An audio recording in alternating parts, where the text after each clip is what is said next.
everyone. Welcome to Leading Well, where we discuss different topics on leading groups and how you can grow in your leadership as a disciple maker.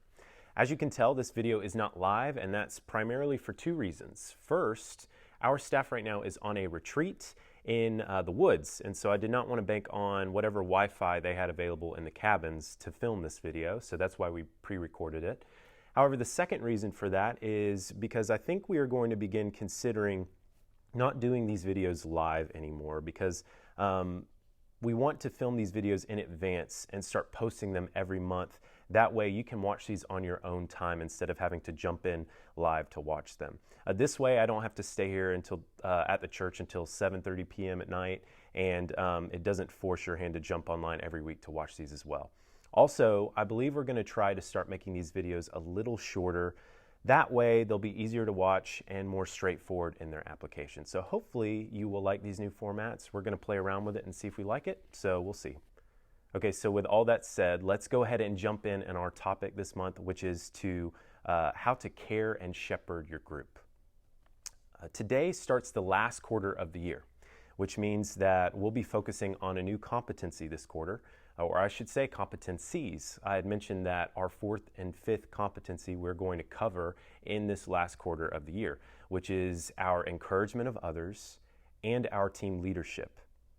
And so today our topic is going to be on encouragement of others. Now, encouragement of others means spurring people on to keep following Jesus through challenging, comforting, and exhorting them in their faith. Okay, so this could look like giving good advice. It could look like praying for your group members, or it could even look like calling your group member out to repent of their sin. And I know what you're thinking. So what does this have to do with caring for my group members? Well, the short answer is everything. Encouraging others in their faith is one of the main ways that we care for those in our group. In fact, the hope is for why we care for our group members is that we would spur them on in their love and their commitment to Christ. And so as group leaders and shepherds, the question then is, how can we effectively care for those in our groups? Well, I want to talk about three specific ways that we can do this. And the first way to care for your group is to know your people and to know their needs. To know your people and to know their needs. Okay, a shepherd knows his flock. They should know the sheep that are prone to wander far off, as well as the ones that need more attention and the ones that can easily be distracted, right? And as a group leader, you should know your flock and you should know the people that you lead. You should know what each member struggles with and where they're at in their walk with Christ. It's important that you know things like their birthdays and what they enjoy doing. And as a leader and a shepherd, it's important that you know your people and that you pursue knowing them. Not waiting for them to reach out or to ask for help, but for you to be the one who is pursuing them and showing them that you care for them, just as Christ has pursued us. This is also important because knowing your people will also allow you to know their needs.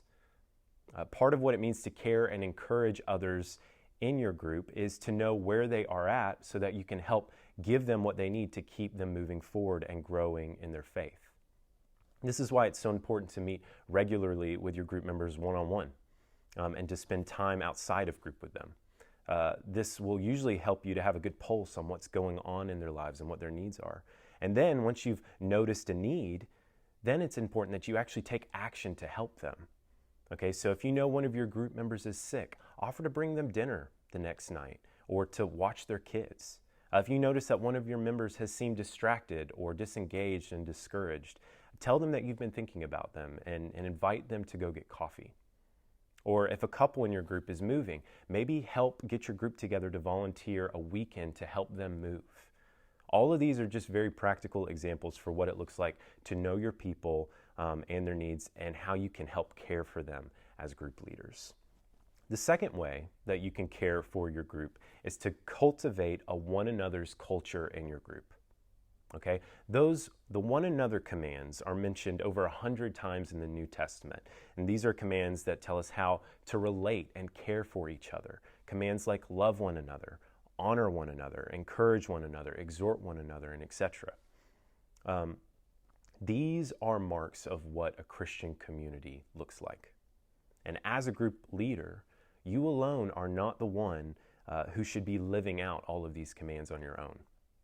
Right? Instead, the Bible calls every single believer to model this type of love and service for each other. And this is significant because you alone as the group leader are not meant to bear the burdens of your group on your own. And this is why we believe that you and I need each other, right? This is why this is one of our convictions. And when the members in your group start caring for each other, that is when you know that you are cultivating biblical community. And the best way that you can do this is to model for your group what it looks like to care for your group members and then call them to the same type of care for one another. One of the ways I've seen a group do this is to have everyone choose someone to pray for specifically throughout the week and to have them check in with the other person and ask how they're doing.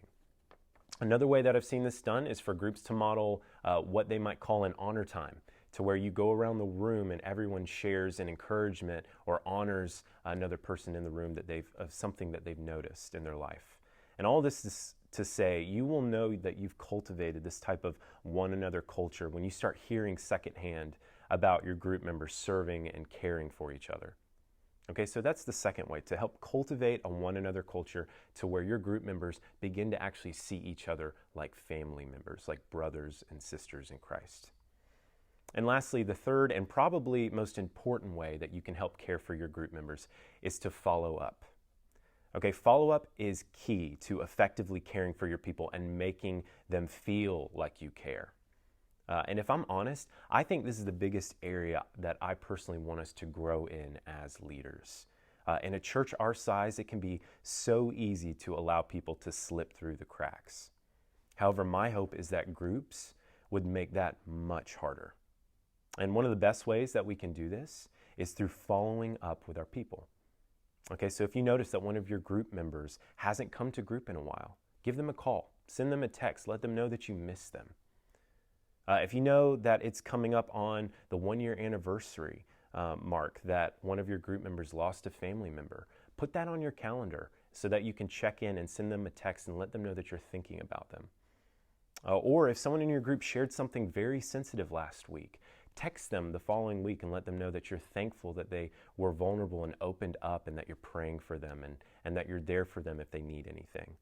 Right? Follow-up could be the very thing that helps take the care of your group to the next level. And so maybe if you're like me, I easily forget important dates and anniversaries and so on. So this might mean putting them on my calendar or my to-do list so that I don't forget to follow up with that person. Or maybe when you're in group discussion, have a notebook handy to where you can write notes to remind yourself, ooh, I want to follow up and get coffee with this person, or I need to pray for this person this week in this way. And again, the only way that we're going to know about these needs that our people have is through actually knowing and pursuing them and living out the one another's together as a group. Well, guys, thank you again. I hope this video was super helpful for you. One resource that I want to recommend in case you're wanting to grow in this area specifically is a book by Ed Welch called Caring for One Another. Check that out. He also has written another book called Side by Side. Both of those books are fantastic, very practical about how we can grow in caring and shepherding other people. So again, I hope this video was helpful. Thank you for your time, and I'll see you guys next week.